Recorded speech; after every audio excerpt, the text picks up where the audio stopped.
bonjour, bienvenue dans le studio de Batijournal TV. On continue notre série d'interviews des acteurs de la filière bois française. Et avec moi, monsieur Richard Ebras, bonjour. Vous êtes le représentant du GIE Semences Forestières Améliorées. Et je vais vous poser une question. Comment vos membres ont vécu cette crise sanitaire?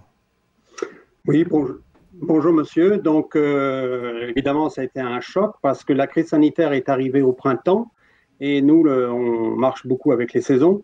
Et donc, c'était très important de maintenir notre activité pour fournir nos clients et réussir le printemps parce que si on loupe le printemps 2020, on peut recommencer qu'au printemps 2021. Donc, on loupe carrément un an. Et donc, notre devoir, c'est d'assurer l'approvisionnement de la filière. Nos clients sont les pépiniéristes et leurs clients sont soit des entrepreneurs de travaux forestiers, soit des propriétaires forestiers, soit des gestionnaires.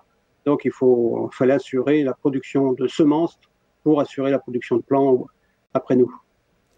Est-ce qu'il y a eu des mesures particulières qui ont été mises en place pour assurer cette gestion de crise?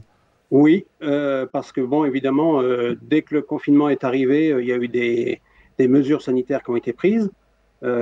C'était quand même pas facile de s'adapter parce que nous, dans les vergers d'État, on travaille beaucoup avec le personnel de l'ONEF. Ils avaient des restrictions, si je puis dire, de leur hiérarchie.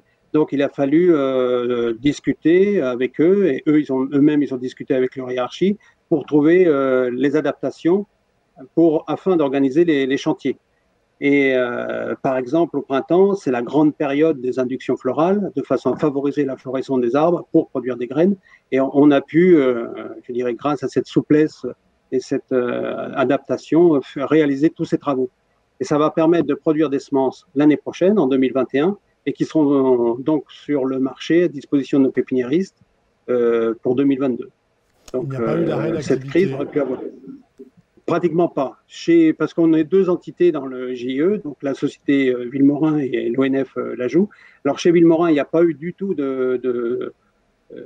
d'arrêt d'activité, parce qu'on est avant tout une société de semences potagères, et donc c'est important aussi de continuer l'activité.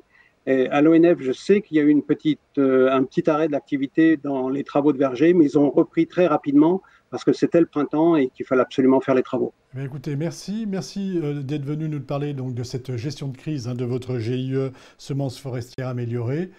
Une interview à retrouver sur notre site Batijournal TV et sur le site de notre partenaire France Bois Forêt. Merci à vous.